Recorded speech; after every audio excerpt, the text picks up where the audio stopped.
Diffusing hair is one of the most incredible ways to show a guest what's truly possible with their natural curl formation. Whether the hair is wavy, curly, or extra curly and coily, there are a few key points that once mastered will create a beautiful, diffused end result every time. With curly hair, the success of the end result truly begins in the wash house. The Tea Tree Lavender Mint products are the first line of defense in fighting frizz and dryness.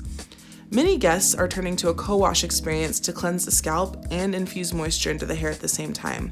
Valeria's hair is fine to medium in texture with a wavy curl pattern, so the co-wash is perfect for minimizing her frizz and dryness in preparation for her diffused end result. Generally speaking, one of the challenges I encounter when educating stylists and guests on curly hair is that when they're styling curly hair smooth, they use too much product, but when they're styling curly hair with a diffuser, they don't use enough product. It seems counterintuitive, but you actually want to use several products to hydrate the hair, seal the cuticle, and encourage memory and definition. This is where the LOC method comes into play. L is for leave-in. This is the moisture component. The Lavender Mint leave-in spray is my go-to for this step.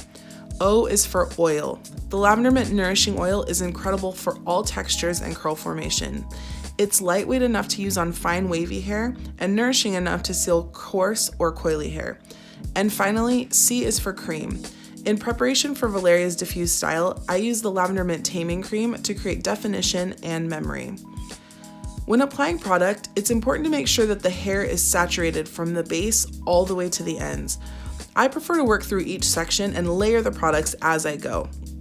I find this helps to prevent overworking the hair before you begin diffusing. Of course, texture and density will play a role in this. One of the most important things to be aware of is applying the product at a pace that will allow you to maintain some moisture in the hair before you begin diffusing.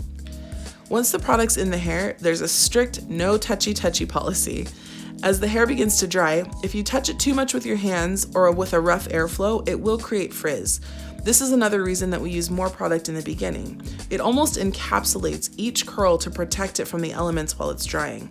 This allows that cuticle layer to remain undisturbed during the diffusing process, which ultimately will minimize frizz. I prefer to use a Paul Mitchell Pro Stick to lift the hair at the base as I diffuse. You can also use a Paul Mitchell Pro Clip or simply ask the guest to tip their head. Again, remember that some guests may not require volume in their end result, so that's a conversation you'll have in the consultation before you begin diffusing. You'll notice as I begin diffusing that I use the entire surface of the diffuser and the fingers of the attachment to scrunch the hair as it dries. This helps to keep the curl uniform from the base of the hair through the ends. I try as much as possible to dry the entire length of the hair as I go, instead of focusing on the base and then the mids and the ends. The reason for this is that if I'm focusing on drying just the base of the hair, especially on longer lengths, the weight of the wet mids and ends will drag the hair down and I'm basically working against myself. Using that diffuser attachment to scrunch the hair and to help keep that curl pattern uniform helps me to just be more efficient in my end result.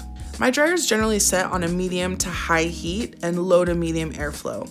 You want to watch the hair as you're diffusing it. If the hair is frizzing up or blowing out of the diffuser, your airflow is probably too high. If the hair feels too hot to the touch, you may want to lower your heat just a little bit. As you're diffusing the hair, patience is key. You'll continue moving around all sections of the hair, knowing that it doesn't have to be 100% dry before you move on to the next section. You'll definitely be coming back to it. Once the hair is completely dry, you can use your hands to break up any remaining product and fluff the curls. In some cases, I'll remove the diffuser attachment the last few minutes and use the airflow at the base to create more lift and airiness in the curls.